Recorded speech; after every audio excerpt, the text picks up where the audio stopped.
Pickaxe.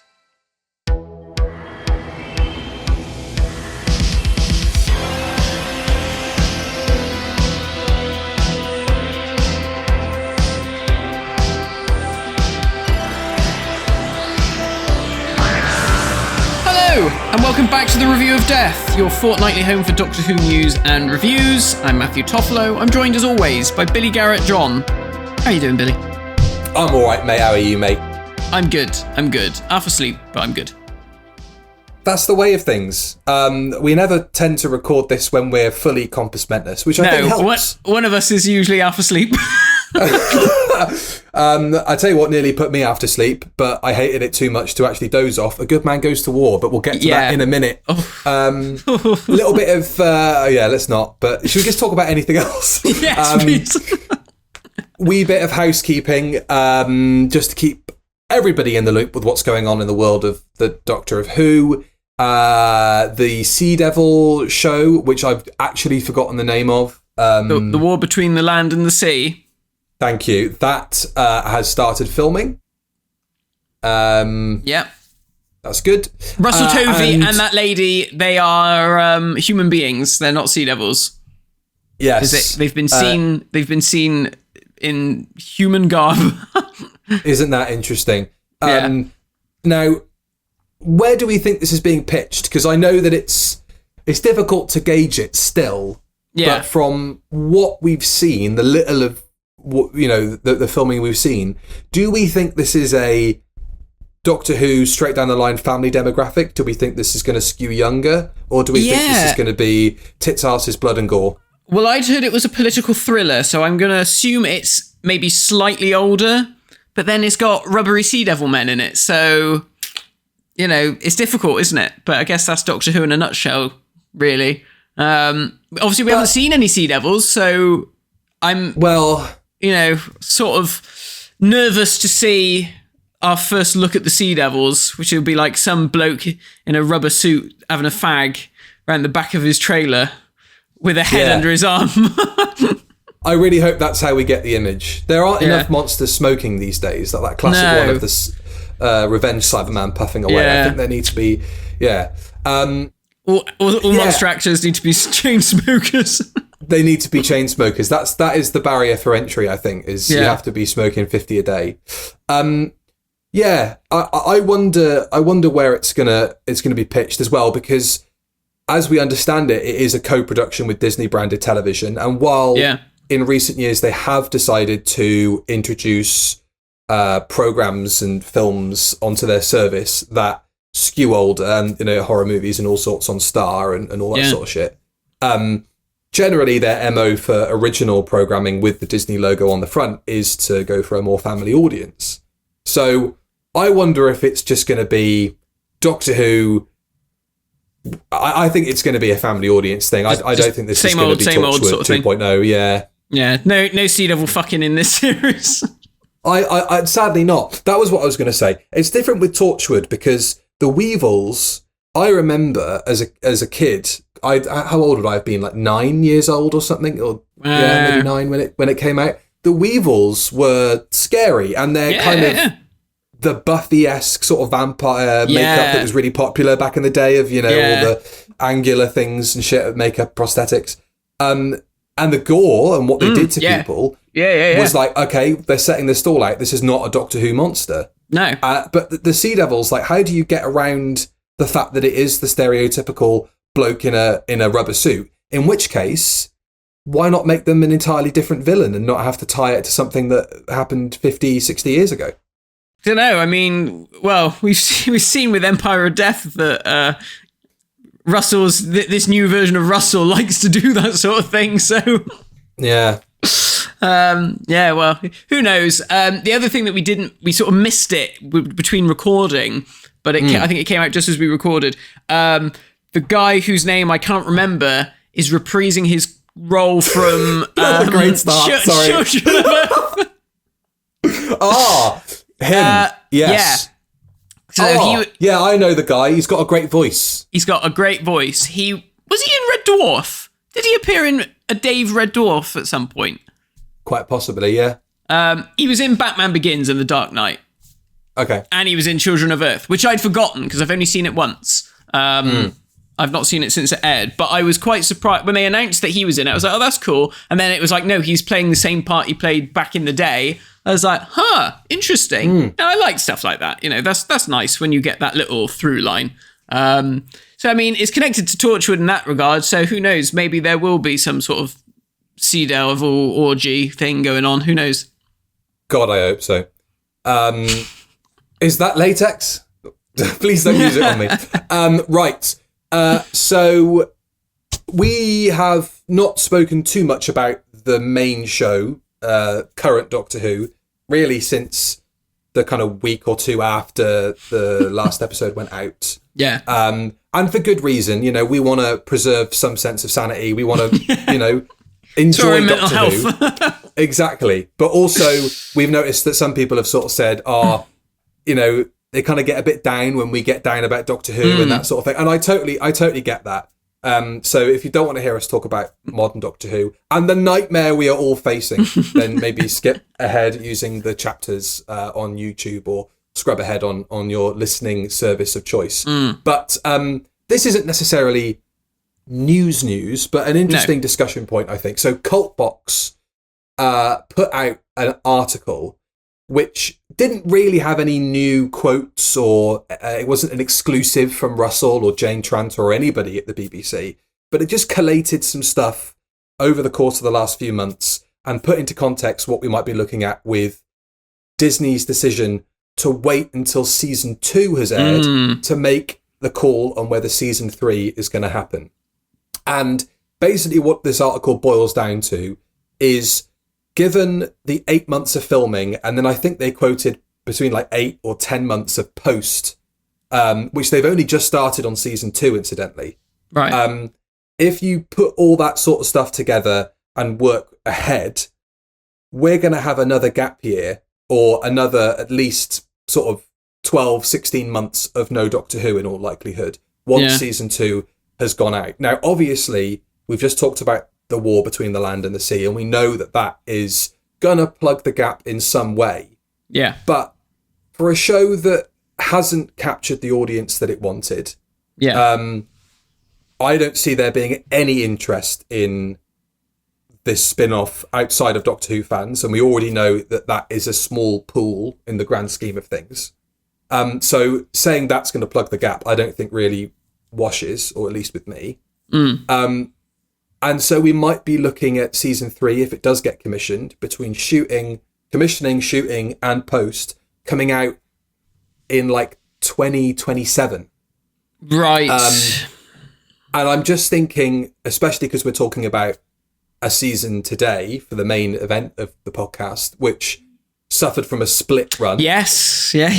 And the kind of, I think the damage that did for the public, the general public, which is who this is all about at the end of the day, regardless of what's on our shelves. Yeah. I worry that that's going to be detrimental.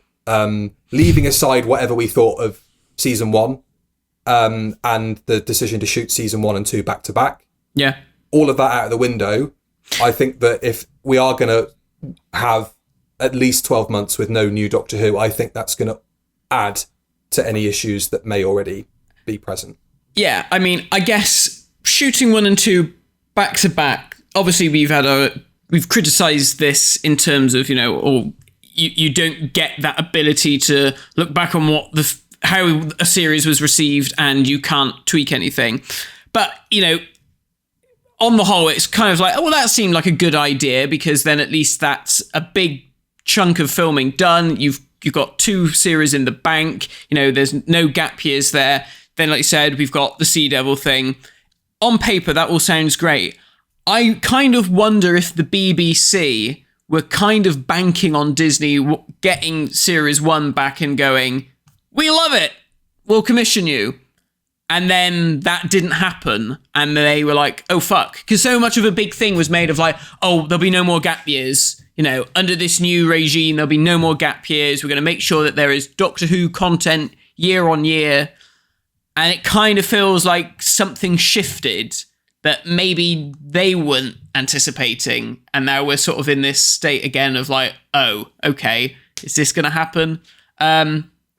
Honestly, if there's a gap year, there's a gap year. I ain't fussed anymore. I think had I have come out of Series 1 absolutely loving it and adoring it, that would be a different kettle of fish. But the way I am at the moment, I'm just like, well, if you need another year to actually sort this stuff out, then do it, Who knows? Yeah. Who knows where it's all going to end up? I mean, I know there's been other articles that have said stuff like, is his contract tied in with Disney? And if Disney pull out, does that mean he pulls out? It's all very weird. And I guess it's just stuff that we're not privy to.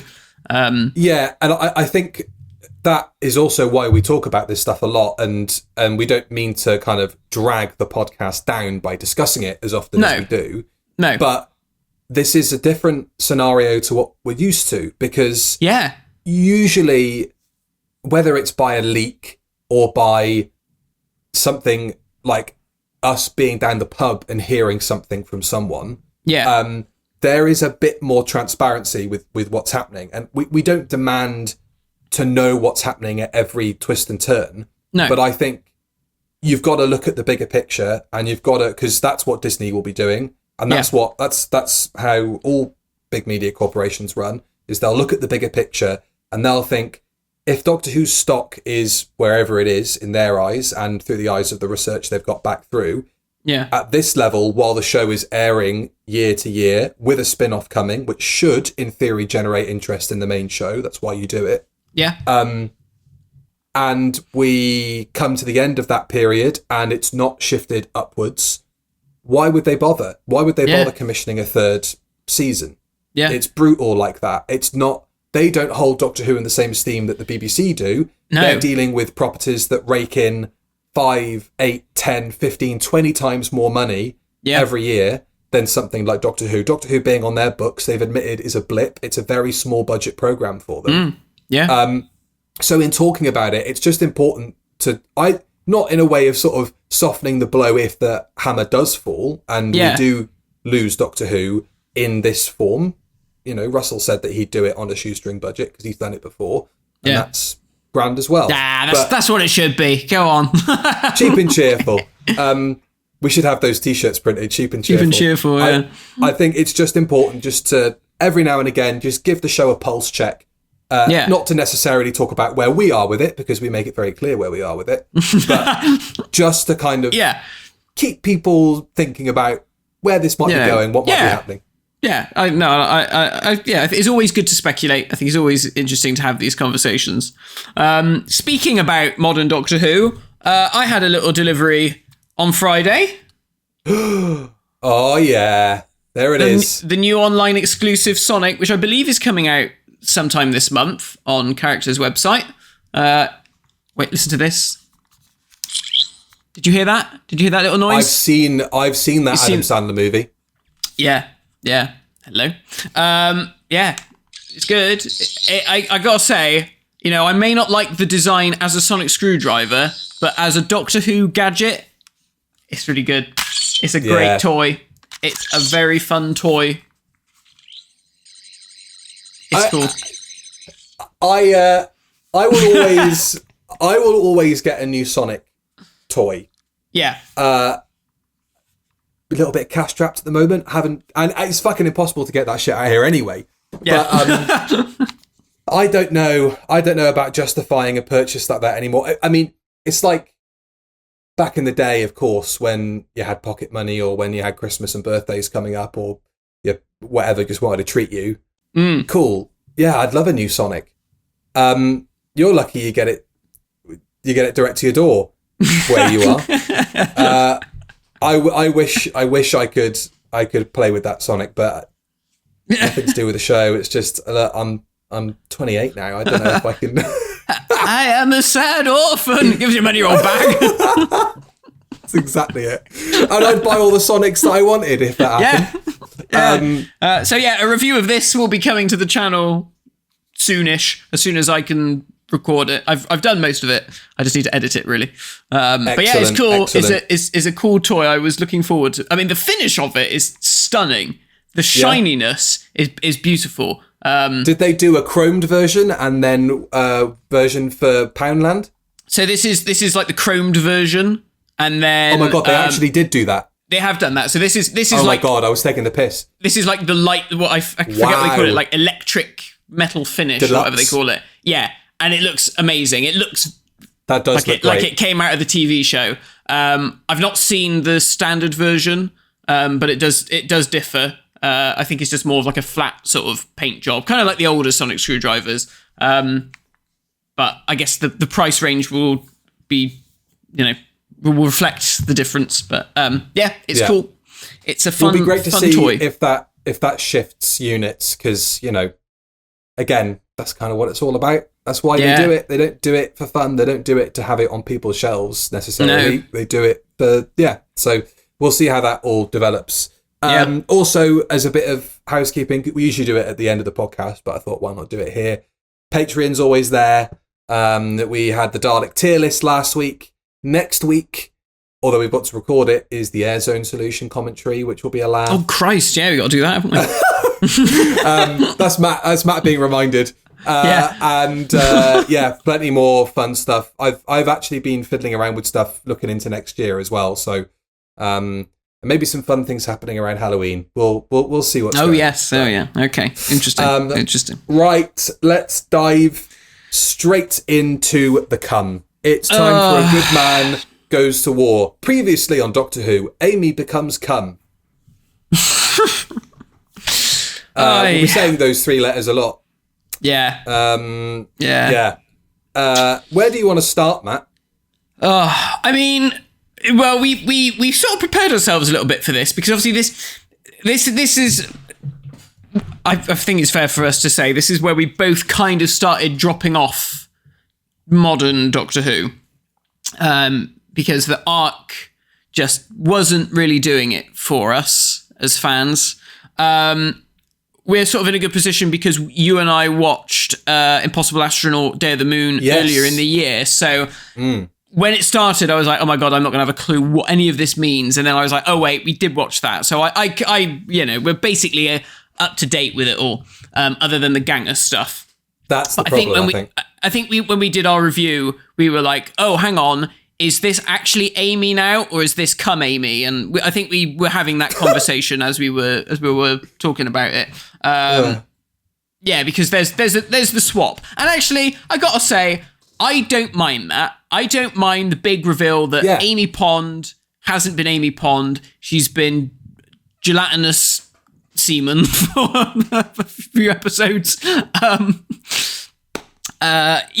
So that I don't mind that. I think that's a cool twist.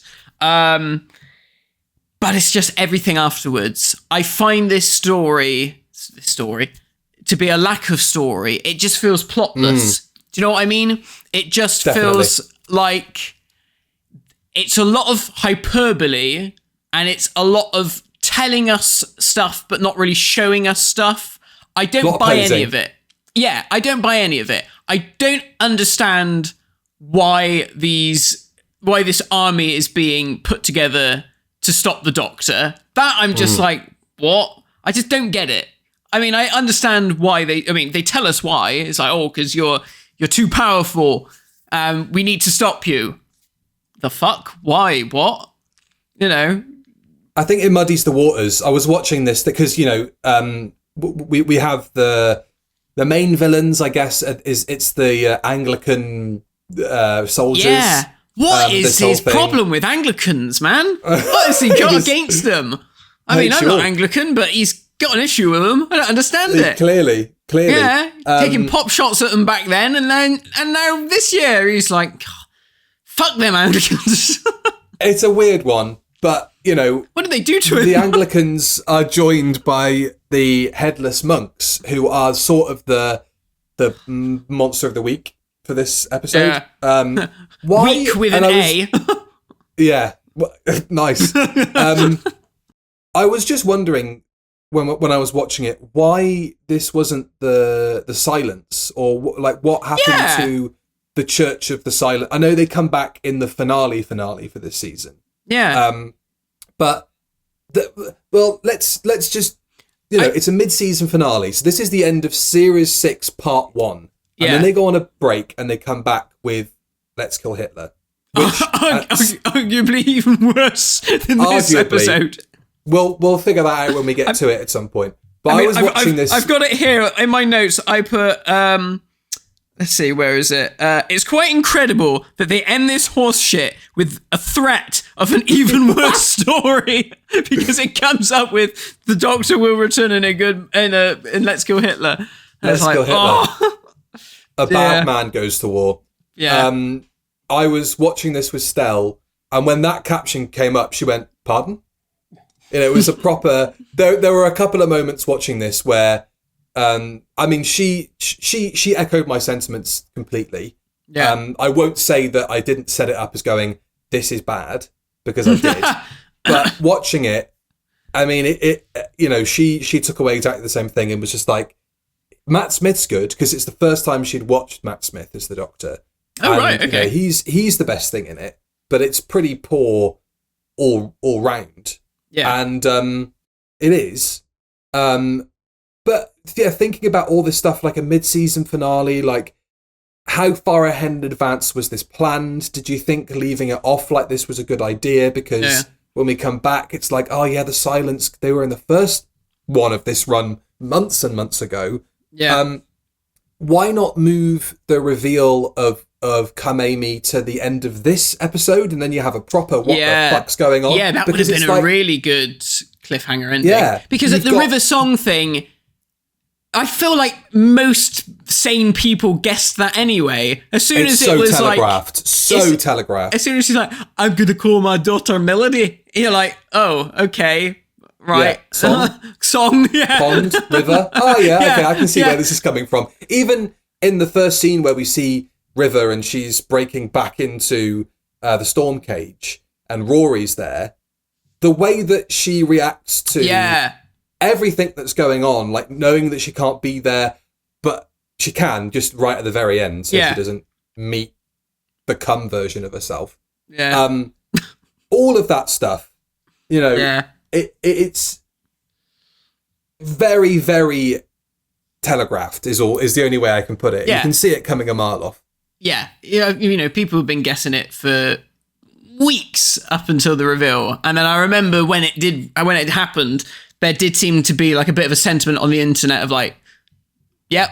Mm-hmm. What else you got? Yeah. It'd have been more surprising if she'd have turned out to have been, I don't know, the doctor's sister, and then he'd been like, oh, what? That's just what we do on Gallifrey. It works for George Lucas. Jesus Christ. So what we've got here as a setup is the Doctor getting together the shittest Avengers in the universe. It is the shitty Avengers. And, they kind of look like a comic book lineup when you see them. You've got Strax is kind of like the weird alien-looking one, and then you've got the lizard one, and you've got... it is comic book, There's nothing wrong with that. And no, Doctor Who's all about bringing together this clash of... There's a Roman soldier who's made of plastic and a potato-headed warmonger that's leaking tit milk and all this sort of stuff. But he's not made of plastic, is he, at this point? No, he's not. But but he's still got his Roman outfit. He's still got his Roman outfit because Amy likes to see it on some evenings. But when Matt Smith was listing all this stuff off of like, oh yes, and he was plastic for a while, and I was locked under Stonehenge, and he kind of goes through the last year and a half of Doctor Who in like rapid fire, and you listen to it and you go, that's what people who criticize Doctor Who aren't Doctor Who fans, that's what they think of this era, is that kind of nutshell. Let's try and explain everything that's been going on in the past, that when I reset the Big Bang and all that sort of stuff. Blah, blah, blah. That is typical of this era. This story is typical of this era, the witty asides and the kind of body horror, which is kind of interesting. The kind of gross out, kind of mean-spirited nature to some of the stuff that happens in it. I mean, one of the first comments I saw on Twitter when we asked what you all thought of it out there, and we'll get to them in a bit, was somebody saying, I think this is where Doctor Who turned a bit mean-spirited. And I guess that's got something to do with the baby exploding. Or, that might have something to do with it. but also that I think this character of the Doctor just becomes disconnected from what I love about that character. You know, it's that the whole he's going to assemble an army. He's the most important man in the universe. He's treated like this kind of mystical deity that's going to come in and wreck the place. And you know the Doctor. You know the Doctor has a reputation, but it's not lauded in this way. It's not sort of... Do you know what I mean? Yeah, and I think, we've just come off the back of the Time War stuff with Russell, which was done, really well.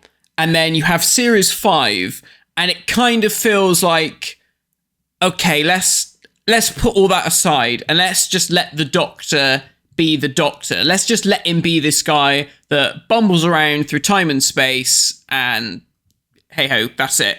And then you have, like, the Pandorica opens, and, there's the whole mystery of, it was the TARDIS that blew up the universe, which I think was great. It was a great mystery. The Doctor was on the back foot. Why are all these monsters teaming up? That worked great. And I think here he's almost trying to do that again by having, we'll assemble an army to stop the Doctor. But they're like fucking just Joe Blogs. I mean, the fucking names, like, I'm the fat one, I'm the thin one, we're gay, whatever, blah, blah, blah. And it's like, is this supposed to be... We're the gay Anglicans, we don't need names. Like, yeah. Ow, Stephen. Yeah. It's fucking hell, I know that's supposed to be a joke, but I don't know if you can... It's different if Russell writes that dialogue, you know what I mean? Like, I don't know if you can quite get away with that line. I mean, I was just like... Is this meant to be funny? Am I supposed to snigger at this? It's just like, but it's not. It's just bad. And, there feels like I said, it's all hyperbole. It's all of a sudden you got River saying stuff like, this is the Battle of Demon's Run. The Doctor will rise so high and fall deeper than ever before. And it's like, will he? Not really. He doesn't. He does nothing in this story. He turns up at the end and some people get killed. They don't even get killed. Strax is fine because they're like, money there. Ka-ching.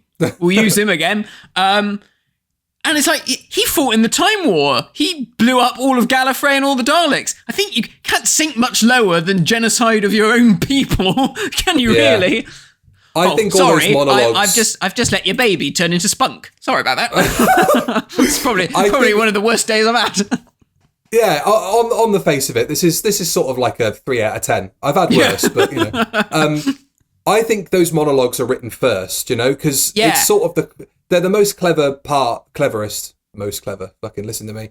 They're the cleverest part of those episodes. Like the earlier in the season, you've got the da da da da da nursery rhyme, Stephen loves rhyming and all that sort of stuff, and it's like that stuff's been written first, and that'll sound fucking great in the trailer, and then it comes round to doing it, and it's not followed through.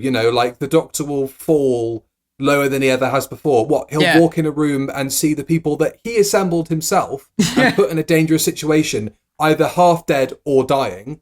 Yeah. And he'll go, I did do that. Yeah. Anyway. I will say about fat gay and thin gay, it did make shorthand a lot more helpful rather than trying to remember their names. So I've just got fat gay taken to have head lopped off. So that was, if that was Stephen's reasoning, maybe if it was a draft, fat gay for the time being, I'll come up with another name later on. It's so weird, though. I mean, the whole existence is literally just for that moment, just to show, them getting their head cut off. I do like the cut, though. I do like the cut of the box opening and then the slice. Being slammed. I enjoyed and that. Actually, the knot in the neck when they show the headless monks, that's grim. That looks good. Yeah, that's grim. That looks sore. I do think that it feels like this episode, the money's run out. Oh, do you know what I mean? Yes, I was just about to say that, yeah. Because there's like, we've assembled an army, and it's like 20 people, and you're like, right, and then we've got the headless monks, and they irritate the fuck out of me. They make a big deal out of them. They're like, don't talk to them, don't do this. And it's like, this is like classic Doctor Who. It's just a bunch of guys in hoods, and they've added like a really bad like electricity effect to the sword. You know, we were watching it, and Annie turned around to me and she was like, "This feels like a CW show. You know, it feels like The Flash or Arrow or one of those things coming out of the palm of the hand as well." You know, it just the whole thing, and it's like, well, where can we film this? There's an industrial estate around the corner. They got a big warehouse. We'll inflate this thing. There's like some weird like inflatable corridor thing, which is just like in the middle of the room, and it's like. That's from a kid's bouncy castle party. We'll blow it up and flip it over. There we are, tunnel, perfect. The whole thing just feels empty. There's a lot of shots that do look awkwardly staged, like you know, and the cutaways to stuff as well. Like when the Doctor introduces the Spitfire. Oh God! You know, and the way he spins with his arm in the air is like Matt's been told by the director, we're actually not going to be able to afford the CG for this one. We can't even afford to buy the footage back from Victory of the Daleks. So we're just going to need you to like do the action. So just go pew and spin round and we'll cut to something else. Yeah, it's just like, please. And all the, there's a shot of Rory with the gun and the sword. And it's just weirdly, you know, it looks empty. It feels empty. It feels like, it feels pony, you know. It's like we're not actually going up against anything of significance. We've not met any of these military types before. No. The Doctor's wiped people out like this before and not even thought about it. Why he has to assemble the shit Avengers and get everybody together to do this for him, I don't know. And the way that they play off the big reveal, the Doctor's amongst us. Yeah. I did quite like that because I like the way that Matt Smith plays up when the lights go out and he's doing the voiceover and all that stuff. It's like they're trying to make him Batman. It's like, it's like shit it's Batman. Like, look at the state of him. There's nothing threatening about that bloke. No. And they're all there like, what's he going to do? What's he going to do? And it's like, he's literally on the stage. There's like 20 of you. You've all got guns. You could have shot the fuck out of him like 13 times just to make sure he didn't regenerate. And you know he's a pacifist. Yeah. You know, like, what are you going to do to me? You're not going to shoot me. I'll just blow your head off, mate, you know. So there's lots of things that just don't mix. And it's fair enough if this is part one of a two-parter. You know, if this is setting up, next episode is the fall of the Doctor. This is him rising, and then something terrible happens. Amy's baby explodes. Strax is dead. Whatever, fine. Stakes are raised. We go into the next one with him at his lowest ebb. But we don't. We have however many months off and then come back with a jaunty episode about Nazi Germany. So it's placed weirdly. Nothing seems to ramp to it satisfactorily. And then it doesn't leave us with anything to really look forward to because the cat's out of the bag. River is Melody. And the Doctor's off to go and sort something else out. You know, it's a weird... The mid-season finale just doesn't work. As an idea, it doesn't work. It's very strange. I mean, to be fair, they're not wrong. I mean, the Doctor does fall lower than he ever has before because it does feel like it. Within the programme, you're like, yeah, this is a pretty low ebb for the series at this point, you know? I mean, there was so much stuff I'd forgotten about this story. I think I've watched this twice when it aired, and then one other time. So this will be my third time watching it. And there was so much I forgot. The Jadoon turned up. I was like, oh, okay. Yeah. I didn't know you were in this. All the those Series 5 Slitheen. Silurians. Oops. So I had a moment there. I was like, Slitheen, did they turn up? I don't watch Doctor Who anymore. Silurians turned up, and I was like, can't remember this at all. You know, why? Okay, fine. And Hugh Bonneville. I know. My note is literally, fuck me. Hugh Bonneville, I really have blocked this out. Well, that was. I remember that episode going out. I remember the Curse of the Black Spot going out, and everybody almost doing a bit of a Beast Below because I don't. Maybe it's, you know, it's obviously becoming more aware of everybody else's opinions through the horror that is social media. But everybody had a bad reaction to Beast Below, and I remember everybody had a bad reaction to that pirate story, Curse of the Black Spot. Yeah, because it was shit. So I just immediately thought, of that girl. Is it Lily James? Yeah, something like that, isn't it? As the siren. And I remember bits from the trailer, but I don't remember anything about the story itself. I remember Amy with a sword and as soon as I saw Hugh Bonneville, I was like, fucking hell, how much were you on when you did that? Jesus Christ. And then to get you back as well for the finale, fucking fair play. Yeah. I mean, he's literally only in it for a shot, but it's enough. He got his paycheck, bless him. Yeah, I mean, other stuff that annoys me. Oh, look. Oh, look, I'm angry. That's new. Fuck off. We've said this before. What other episode was it? We were like, oh, why do they do this? It's like, you've been angry before. Shut your gob. Come on. But that scene, that bit from Matt is great. Oh, yeah, he's good. That whole, trying to use me to get to the people I love, Captain Runaway, all that sort of stuff is so good. And, he is an MVP. And unlike other performers, I'm not going to name them because, Tom is the only one I can really think of, maybe Peter, where you can see on their face they're just not quite feeling it.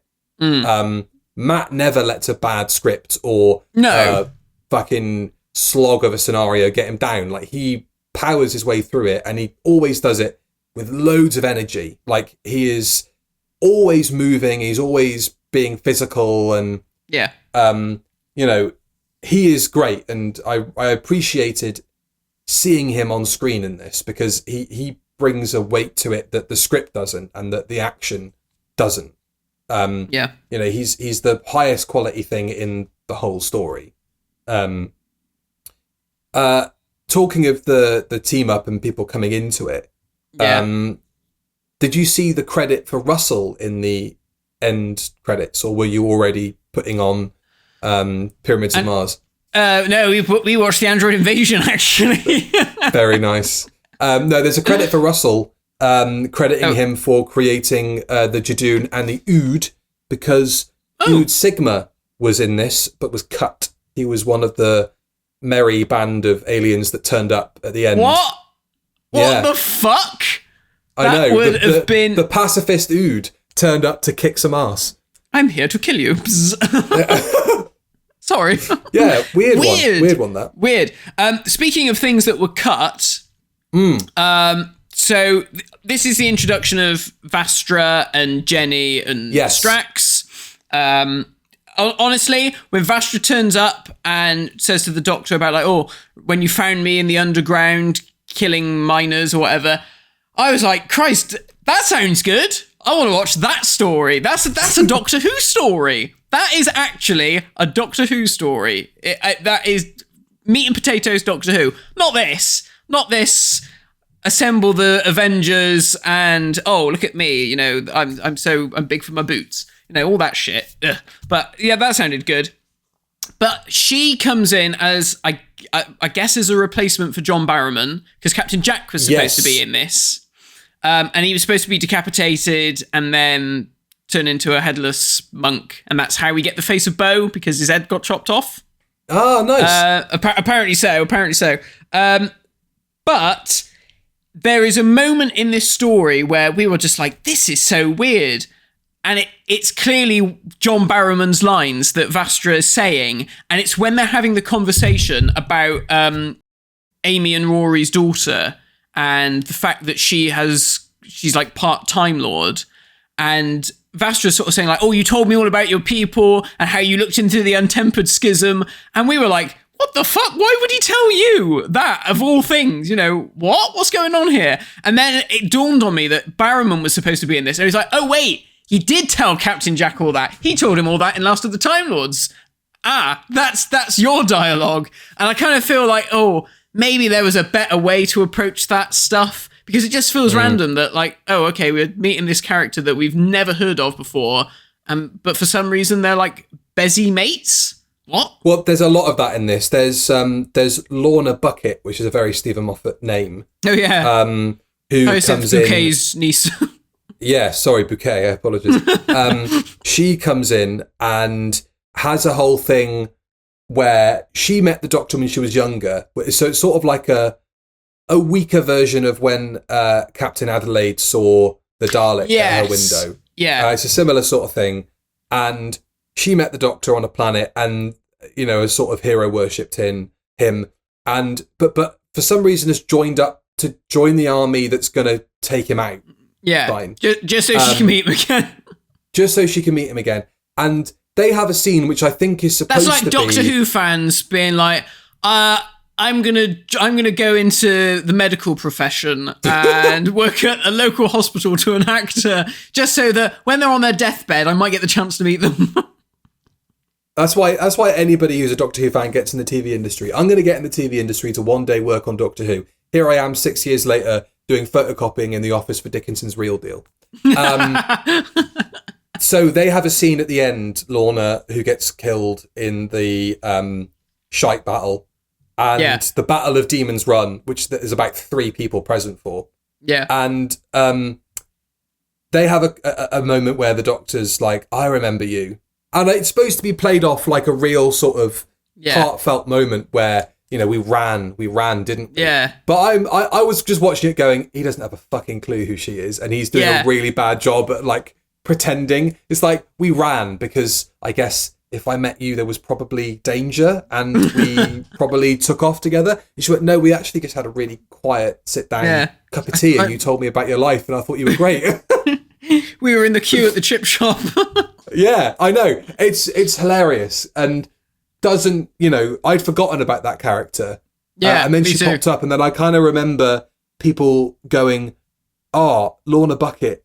That's like, she had a name that people immediately latched onto and went, she's going to be something. And then in the episode, she has this whole thing about having known the Doctor and it just turns out to be nothing. It all turns out to be nothing. Either things come into this with no weight to them whatsoever, so it doesn't have any effect, or they leave with actually nothing having happened, like the Battle for Demon's Run and the Doctor falling and all that kind of stuff.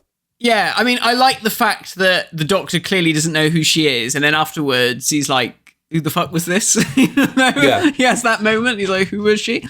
And, I get what obviously they're trying to do. They're trying to make this whole big deal of like, you touch all these people's lives and they'll fight for you and all this stuff. But I hate all that stuff. I hate that stuff so much. And it was, like you said, we after we watched this story, we turned over and we were like, right, let's watch an old Doctor Who. And we put Android Invasion on. And my God, it was like a breath of fresh air. It was like how nice it is just to have a story where it's just these 2 mates, they've landed somewhere, there's a mystery, they got to work it out. It was so refreshing. It was like, don't have any of this like self-aggrandizing, don't have all this sort of, it was just, it was good.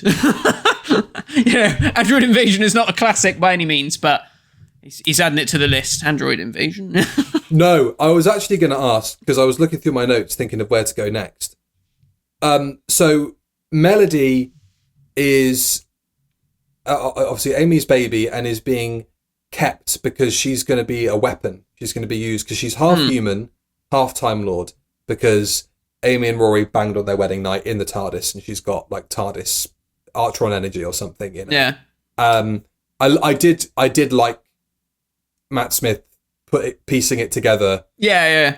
The first time they were together was on their wedding night and all that. I But I mean, he's good at that stuff, isn't he? He's good at all that sort of comedic stuff. When he walks in the room and crying and kissing, I'll wait outside, and that stuff's quite nice.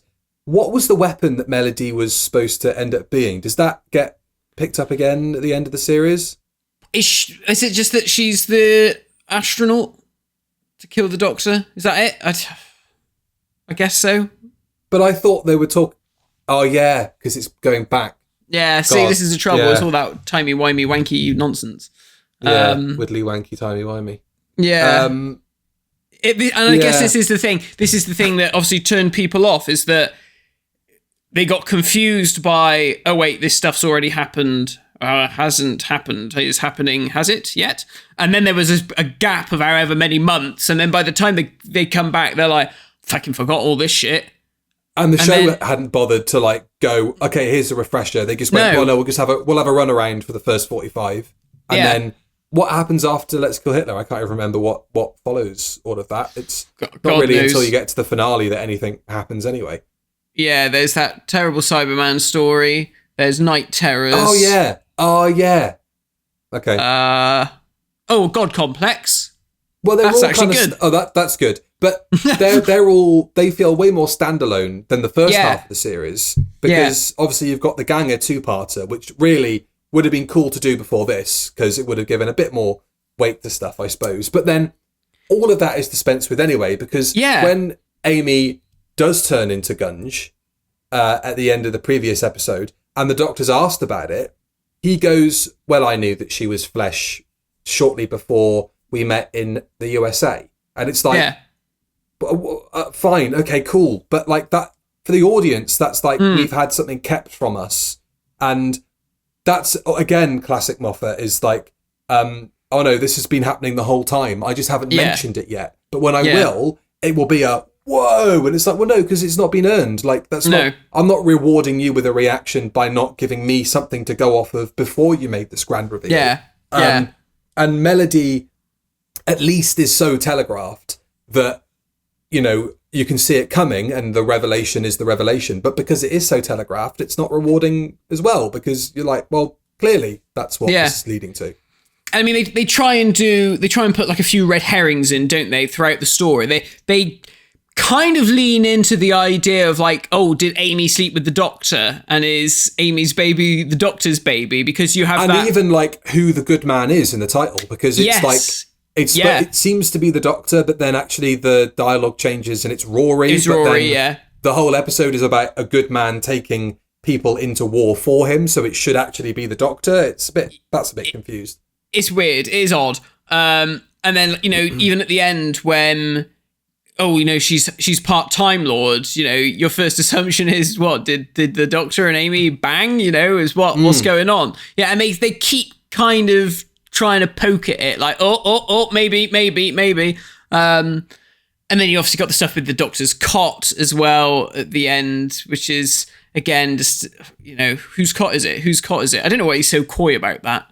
I don't know why he treats it as such I have to say, I did like that. I liked, you know, that thing we were talking about with Edge of Destruction, where the reference to, oh, Susan, I can't take you back. And it's like, oh, I wonder what that's about. Yeah. And seeing something that's critical to like the Doctor's, you know, like development. And I liked Amy's line about the mobile being the first stars that he ever saw. And that's quite cute.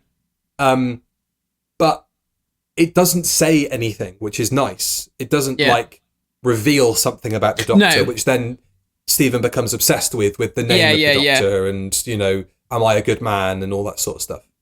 Yeah, no, you're right. At least it is just, it's just there. It's there. It's a little fun little thing, you know. I mean, what else? What else do we say about this? I don't think I think I've exhausted all of my notes, to be honest. Is there anything else? Is there? I was writing stuff down just so that I remembered what was happening. Yeah, but it's just a load of things that happened. Like and I had too much apathy watching it to kind of be like, oh, I'm really angry, I'm going to make a note about that. It's all comes from the same playbook of things that I don't like seeing in Doctor Who and stuff that we've complained about before. So we're just beating a dead horse there.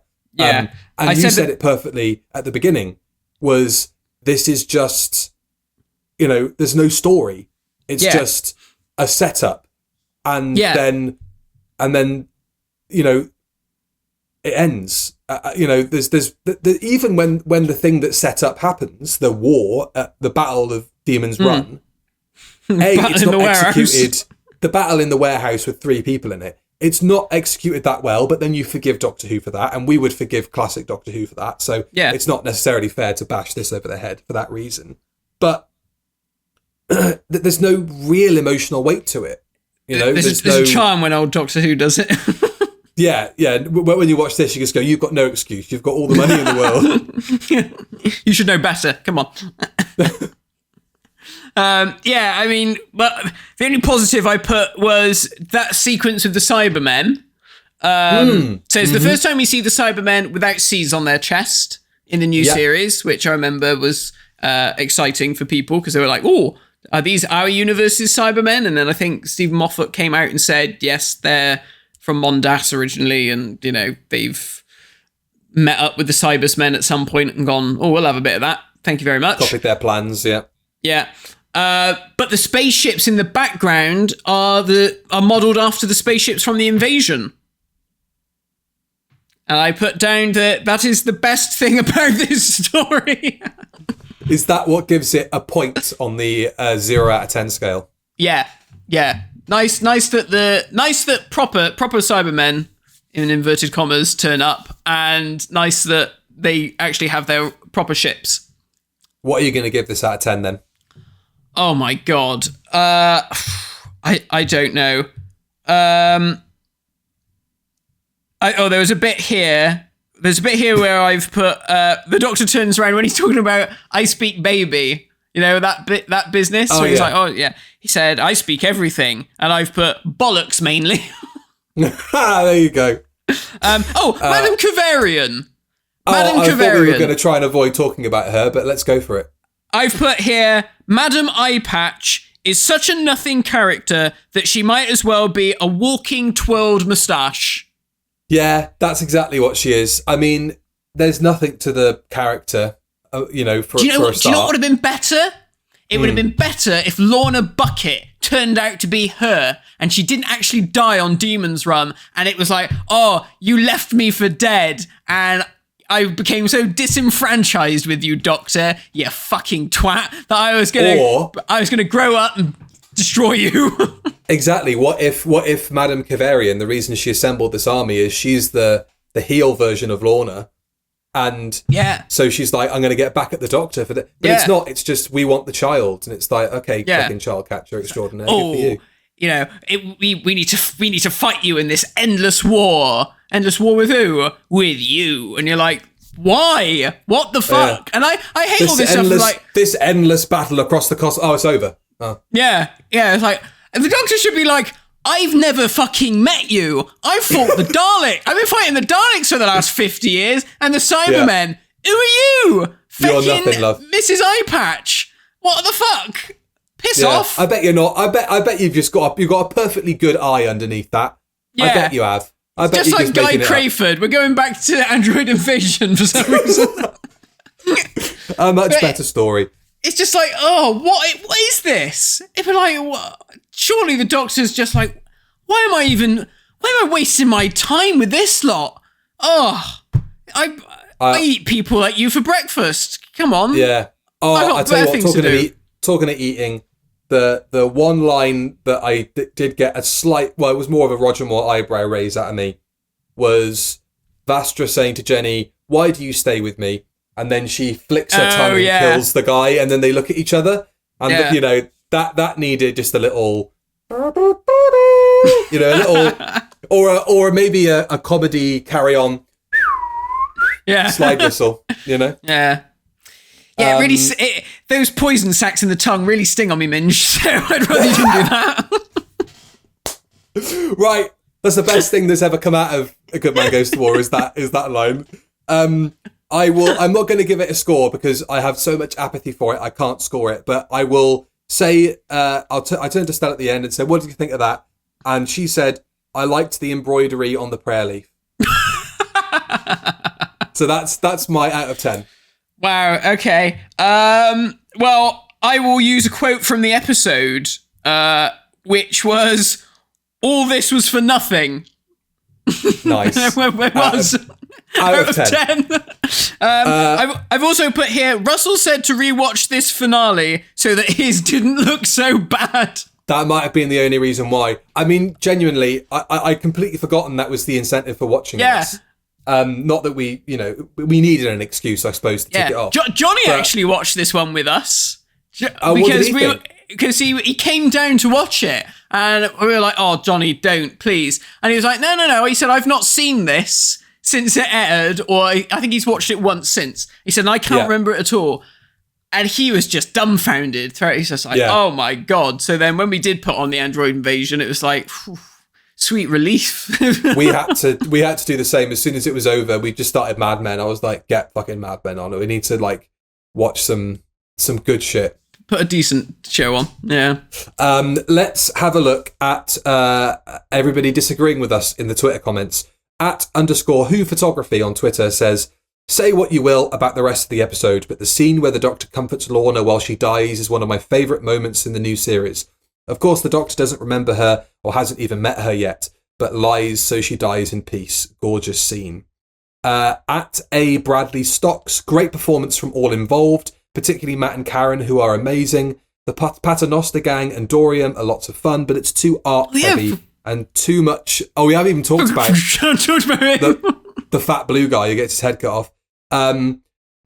Too much setup for the episode for me to really love it as its own standalone story. Some of Moff's most obnoxious tropes start rearing their heads for the fat time. The thin, fat, gay marine nonsense, the portentous Doctor grandstanding, citing how much of a badass he is to scare off villains. It's a mixed bag saved by the characters.